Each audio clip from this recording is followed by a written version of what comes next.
साथियों, आज हम कुछ चर्चा करेंगे धान की रोपाई और फसल प्रबंधन के बारे में। हमारे साथ हैं केंद्रीय द्वीपीय कृषि अनुसंधान संस्थान के प्रधान वैज्ञानिक डॉक्टर पी.के. सिंह। डॉक्टर साहब, स्वागत है आपका। नमस्कार। डॉक्टर साहब, जहाँ तक धान की रोपाई का सवाल है तो अभी बहुत सारे किसान भाई इस काम में लगे हुए हैं और कुछ अभी नर्सरी प्रबंधन में ही लगे हुए हैं। तो आप क्या बताना चाहेंगे कि किन किन बातों पर वो ध्यान दे जहाँ तक रोपाई का सवाल है? द्वीपों में दो तरह की फसलें होती हैं धान की, एक अगेती है, एक पिछेती है। तो जो अगेती फसलें हैं उनकी तो नर्सरी अभी तैयार है किसान भाइयों की, जो लगाने के लिए तैयार हैं। और जो पिछेती है, जैसे 8 नंबर धान है और ब्लैक बर्मा है, खुशबुया है, इस तरह की जो किस्में लगाते हैं, ये अभी किसान भाई इन्होंने नर्सरी लगाना स्टार्ट किया है। तो जिन लोगों की अभी नर्सरी लगा रहे हैं उनको 2-3 बातों का ध्यान रखना है। एक तो खेत का चुनाव ऐसा करें कि जिसमें पानी ज़्यादा ना टिकता हो, क्योंकि कभी कभी देखा गया है कि आपने नर्सरी डाल दिया, उसमें पानी भर गया, डूब गई, तो उसमें से जो जर्मिनेशन है उस पर भी फ़र्क पड़ता है और आपकी पौध है वो अच्छे से नहीं आएगी। और दूसरा एक है कि जो किसान भाई जो बीज है नर्सरी के लिए जो बीज लेके आ रहे हैं, जो उसकी अंकुरण क्षमता है वो अच्छी होनी चाहिए, लगभग 90 से 95% हो तो बहुत अच्छा है। और उसी के हिसाब से जो बीज है, बीज की मात्रा, उसका भी चुनाव करें। यदि किसान भाई पतले दाने वाले या छोटे दाने की जो किस्में हैं, यदि उनका चुनाव कर रहे हैं तो उसमें आप 2 किलो 1 बीघा के लिए यहाँ के हिसाब से पर्याप्त रहती है। लेकिन जो मोटे दाने वाली किस्में हैं तो उनके लिए कम से कम 2.5 किलो प्रति बीघा के हिसाब से आप इसका चुनाव करें। लेकिन इसमें ये एक बात का ध्यान जरूर रखें कि आपका जो बीज की अंकुरण क्षमता अच्छी होनी चाहिए। यदि अंकुरण क्षमता कम है तो थोड़ी मात्रा बढ़ाई जा सकती है। और एक और देखा यहाँ पर गया है कि किसान भाई उसको एक दिन भिगो कर फिर सोइंग करते हैं, बीज की बुवाई करते हैं। तो उसमें एक किसान भाई ये ध्यान रखें कि उसको ज़्यादा दिनों तक भिगो के न रखें, लगभग 12 घंटे तक भिगो के रखें और उसके बाद उसको एक छायादार जगह में उसको ढककर किसी गीले कपड़े से या तो किसी बैग से उसको रख दें और उसको 24 आवर 24 घंटे तक ढक के रख दें और उसके तुरंत बाद उसकी सोइंग की जा सकती है। ज़्यादा दिनों तक नहीं रखना चाहिए। ज़्यादा दिनों तक रखने से क्या होता है कि उसमें अंकुरण बड़ा हो जाता है और जब बोते हैं तो उसका अंकुरण टूटता है और उससे जो मिलने वाली जो पौध है उसकी गुणवत्ता खराब होती है। तो डॉक्टर साहब, ये सब बातें जो नर्सरी जो अभी करने जा रहे हैं उनके लिए आपने बताया कि एक तो अंकुरण परीक्षण कर ले और अच्छे अंकुरण क्षमता वाले बीजों को ही, और ऐसी जगह पर बोए जहाँ पर कि पानी रुकने की आशंका कम हो। तो जहाँ तक जो कम अवधि की या छोटी अवधि की धान की फसल का सवाल है, जो किसान भाई नर्सरी कर चुके हैं, अब रोपाई करने जा रहे हैं, तो उनके लिए क्या सलाह है? किसान भाई जिनकी नर्सरी है जो अभी लगी हुई है, उनका भी प्रबंधन बहुत ज़रूरी है। सबसे पहले तो उसमें सिंचाई, यदि ये देख रहे हैं किसान भाई की बारिश नहीं आ रही है तो उसमें एक हल्की सिंचाई करना बहुत ज़रूरी है, क्योंकि नर्सरी ज़्यादा दिनों तक सूखी रहने से फिर वो जो उनके पौधे हैं वो पीले होना शुरू हो जाते हैं और नर्सरी ख़राब होती है।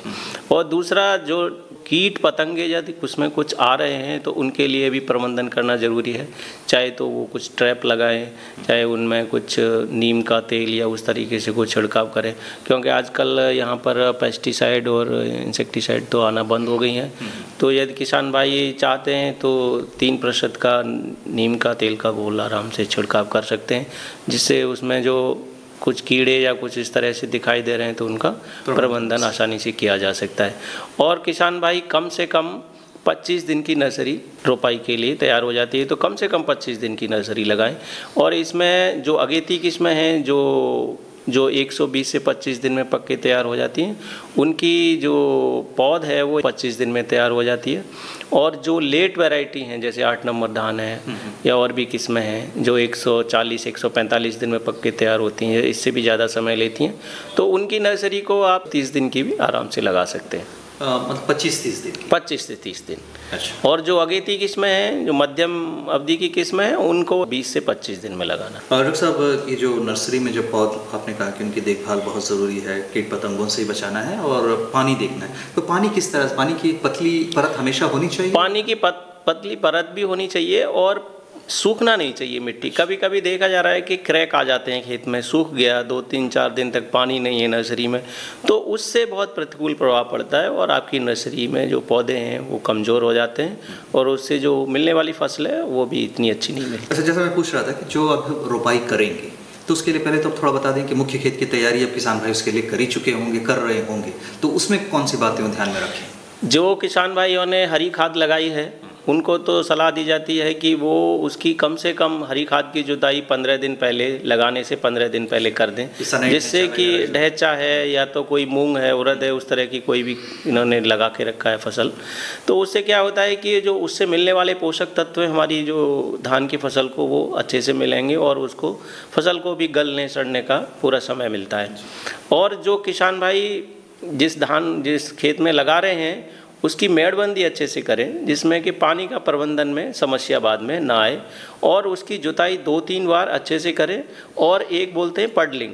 पडलिंग का मतलब होता है कि खेत में पानी भर के जुताई करना, कीचड़ बनाना, ये बहुत ज़रूरी है। यदि आपने इसको अच्छे से किया है तो आपके क्या है कि आपके जो खेत में पानी ठीक से रहेगा और वो जल्दी से सूखेगा नहीं और जो आपकी फसल है वो भी अच्छे से आएगी। तो इन चीज़ों का ध्यान रखें। और जिन किसान भाइयों को फर्टिलाइज़र या तो कुछ उर्वरक या उस तरह से अप्लाई करने हैं तो वो भी जुताई के पहले ही कर लें। बिल्कुल। और जब नर्सरी से पौधे निकालते हैं रोपाई के लिए और रोपते हैं तो इस बीच भी कुछ बातें ध्यान में रखने वाली? जी, जो पौध निकालते हैं उस समय एक बात का ध्यान रखें कि आपका पहली बात तो खेत सूखा नहीं होना चाहिए, खेत में थोड़ा पानी होना चाहिए नर्सरी के में, जिससे निकालते समय जो उसकी जड़ें हैं वो टूटे ना, एक चीज़ का ध्यान रखें। और दूसरी चीज़ का, जब नर्सरी लगाने के लिए तैयार करते हैं तो उसके ऊपर से लगभग 2 से 2.5 सेंटीमीटर पत्तियों को तोड़ के फेंक देना चाहिए। तो उससे क्या होता है कि कुछ जो कीड़े हैं जिन्होंने उसमें अंडे दिए हुए हैं उनका भी प्रबंधन हो जाता है, क्योंकि जो कीड़े हैं वो उनके ऊपर ही अंडे देते हैं, पत्तियों के सिरे में। हाँ, तो उससे उनको भी हटाया जा सकता है। और जो कभी कभी कुछ ऐसी वैरायटी हैं जिनकी लंबी हो जाती हैं या तो हाइट ज़्यादा हो जाती है, नर्सरी की लगाने में असुविधा होती है, तो वो भी लगाने में भी आसानी उसकी हो जाती है और पौधे गिरते भी नहीं हैं, ये भी एक फ़ायदा इससे मिलता है।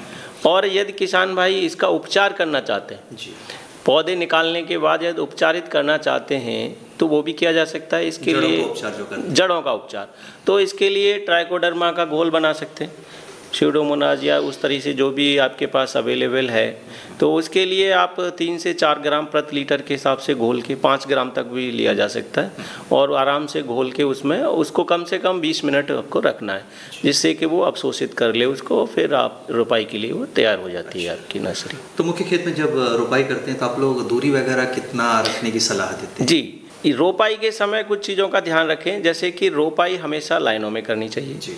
लाइन से लाइन की दूरी लगभग 20 सेंटीमीटर रखें और पौधे से पौधे की दूरी लगभग 15 सेंटीमीटर रखनी चाहिए।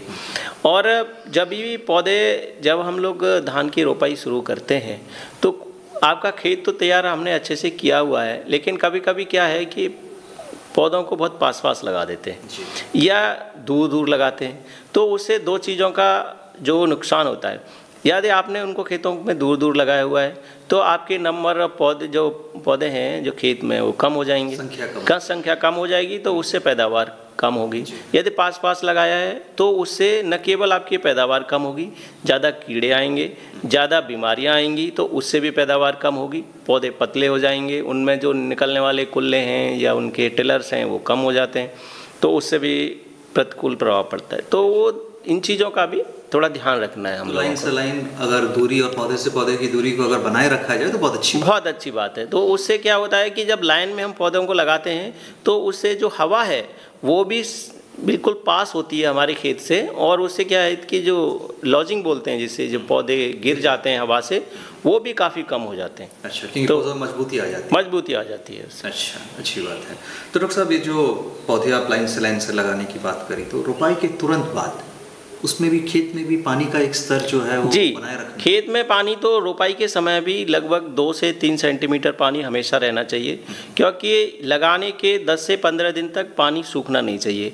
यदि आपका पानी सूख गया तो उससे क्या होगा कि आपके खरपतवार तुरंत उगना शुरू हो जाएंगे और आपको निकाई गुड़ाई जो 20 से 25 दिन में करनी थी वो पहले ही शुरू करनी पड़ेगी, क्योंकि यदि आपका खेत सूखेगा और ज़्यादा सूखेगा तो आपकी पैदावार जो होनी है, जो पौधों की ग्रोथ होनी है, वो बढ़वार है, वो भी कम हो जाती है। जो लाइन से लाइन जो अगर दूरी मेंटेन करें तो इसमें खरपतवार निकालने में भी सहायता मिलती है। कोनो वीडर वगैरह आप लोग रेकमेंड करते हैं? जी जी, कोनो वीडर से भी कर सकते हैं और आप हैंड वीडिंग भी कर सकते हैं। अच्छा। हाथ से, खुरपी से या दूसरे यंत्रों से भी आसानी होती है करने में आसानी। बिल्कुल।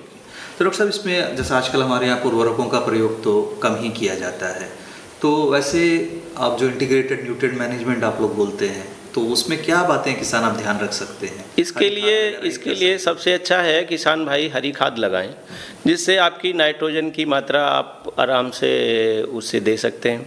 यदि आपने अच्छी फसल लगाई है, ढैचा लगाया हुआ है, तो लगभग 20 से 25 किलोग्राम नाइट्रोजन प्रति हेक्टेयर के हिसाब से आपको आराम से मिल जाएगी। उसके लिए ढैचा नहीं है तो आप ग्रीन ग्राम, ब्लैक ग्राम, मूंग उड़द भी लगा सकते हैं, उससे भी अच्छा उर्वरक प्राप्त होता है। और साथ में यदि किसान भाइयों के पास नहीं है तो केचुआ खाद, गोबर की खाद, यदि वो उपलब्ध है तो वो भी बहुत अच्छी है, तो वो 15 से 20 टन प्रति हेक्टेयर के हिसाब से वो भी अप्लाई की जा सकती है। लेकिन उसको लगाने का सही समय जुताई से पहले है। मतलब खड़ी फसल में नहीं दिया, खड़ी फसल में नहीं देना है ये चीज़ का ध्यान रखना है। बिल्कुल। तो डॉक्टर साहब, हम समझते हैं कि आपने धान की रोपाई और शुरुआती जो प्रबंधन उपाय हैं उसके बारे में किसानों को बताया है। इन बातों पर खासतौर पर खरपतवार का आपने जिक्र किया। शुरुआत में मेरे ख्याल से सबसे अधिक समस्या खरपतवार से ही आती है। खरपतवारों के लिए तो यहाँ पर अभी बैन हो गई हैं वीडीसाइड भी बहुत सारी आती हैं, जिनका हम जिक्र यहाँ पे नहीं कर रहे हैं। यदि वीडीसाइड उपलब्ध हैं, लगाना चाहें तो आराम से लगा सकते हैं। प्री इमर्जिंग वीडीसाइड आती हैं, यदि अलाउ करते हैं तो उनको लगाया जा सकता है। अन्यथा जैसे आपने बताया पानी का स्तर यदि मेंटेन रखेंगे तो खरपतवार बहुत कम हो जाते हैं। और जो पहली निकाई गुड़ाई है वो 20-25 दिन में ज़रूर कर देनी चाहिए। जे आपने पहली निकाई ठीक से की है गुड़ाई, तो मैं समझता हूँ कि आप उनके जो खरपतवार हैं उनको आराम से नियंत्रित कर सकते हैं। तो डॉक्टर साहब, आपने धान की रोपाई और फसल प्रबंधन पर किसानों को जानकारी दी। बिल्कुल समसामयिक बात है, अभी ये मौसम चल रहा है, किसान इसमें लगे हुए हैं, तो उम्मीद है कि इन बातों पर किसान ज़रूर गौर करेंगे। बहुत बहुत धन्यवाद।